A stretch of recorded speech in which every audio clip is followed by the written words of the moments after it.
सकलायुतनं हरे त्वदेव लग्नं सुधिरां तदेवां ताराबलं चन्द्रबलं तदेव विद्याबलं दैवबलं तदेव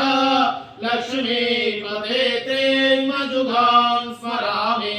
लाभस्तेषां जयस्तेषां कुतस्तेषां पराजय येषामिन्द्रिबलश्याम हृदयस्थ जनार्दन यत्र योगेश्वर कृष्ण यत्र पार्थ धनुर्धर